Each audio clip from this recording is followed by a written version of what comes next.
नमस्ते। कभी सोचा है कि सिर्फ सिर्फ एक दिन की प्रैक्टिस छोड़ने की असली कीमत क्या होती है? चलिए आज इसी सवाल की तह तक चलते हैं। तो चलिए इस कहानी को ना शुरू से नहीं बल्कि इसके अंजाम से शुरू करते हैं। सपना सिर्फ सपना ही रह जाता है। यह सुनने में कितना भारी लगता है ना। ये एक छोटी सी आदत का सबसे बड़ा सबसे आखिरी नतीजा हो सकता है। पर सवाल यह है कि कोई भी इस अंजाम तक पहुंचता कैसे है? देखिए, हम सबका कोई ना कोई सपना होता है ना? एक बड़ा गोल, एक मंजिल। लेकिन उस सपने और उसकी हकीकत के बीच में ना एक पुल होता है। और जानते हैं उस पुल का नाम क्या है? प्रैक्टिस, रोज की जाने वाली मेहनत। और मजे की बात यह है कि ये पूरी कहानी ना बस एक छोटे से रोज के चॉइस से शुरू होती है। आज प्रैक्टिस करें या ना करें, यह फैसला बहुत छोटा लग सकता है, पर इसके जो नतीजे होते हैं ना वो बहुत गहरे होते हैं। तो चलो देखते हैं कि जब प्रैक्टिस को साइड पर रख दिया जाता है तो होता क्या है। और सबसे पहला सबसे सीधा असर पड़ता है उस चीज पर जिस पे हमें सबसे ज्यादा गरूर होता है, हमारा टैलेंट। और यहीं से ना एक चेतावनी है जो बार बार दरवाजा खटखटाती है। डेली प्रैक्टिस करें नहीं तो आखिर होता क्या है? क्या होता है अगर डेली प्रैक्टिस ना की जाए? शुरुआत में तो देखिए टैलेंट एकदम हीरे की तरह होता है ना? चमकदार, मजबूत, भरोसेमंद।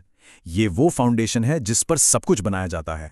लेकिन बिना रोज की घिसाई के, बिना अभ्यास के, वही हीरा, वही टैलेंट धीरे धीरे धुंधला पड़ने लगता है। उसकी धार कुंद हो जाती है, उसकी चमक फीकी पड़ जाती है। वो होता तो है पर बेअसर सा होने लगता है।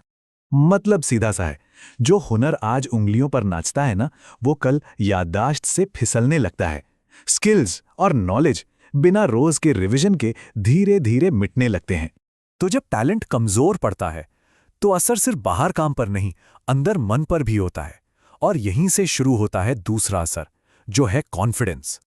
और फिर से, एक बार फिर से वही चेतावनी सामने आती है।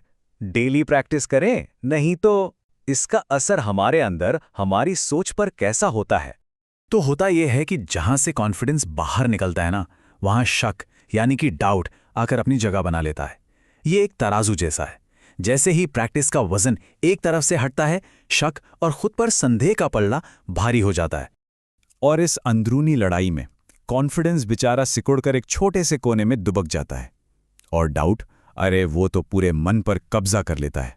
और ये शक, ये खुद की ही काबिलियत पर सवाल उठाने लगता है। तो टैलेंट धुंधला गया, कॉन्फिडेंस हिल गया। अब बात आती है आखिरी और सबसे बड़े अंजाम की, जिसका सीधा निशाना होता है सपना। और हां, आखिरी बार वही चेतावनी, पर इस बार इसके नतीजे सिर्फ अंदरूनी नहीं, अब वो बाहर की दुनिया में भी दिखने लगते हैं, सबके सामने। तो असल में होता क्या है समझिए। स्टेप 1, इंप्रूवमेंट रुक जाती है, मतलब जहां थे वहीं अटक गए।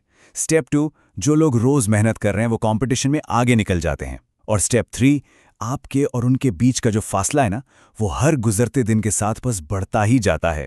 एक बात याद रखिए, अपनी जगह पर रुके रहना भी पीछे रह जाना ही होता है। तो इन सब का टैलेंट का कम होना, कॉन्फिडेंस का टूटना और कंपटीशन में पीछे रह जाना, इन सब का आखिर में होता क्या है? क्या है अंजाम? और होता वही है जहां से हमने ये पूरी बात शुरू की थी। वो सपना सिर्फ एक सपना ही बनकर रह जाता है। वो मंजिल, वो गोल बस एक ख्याल बनकर रह जाता है, जो कभी हकीकत नहीं बन पाता।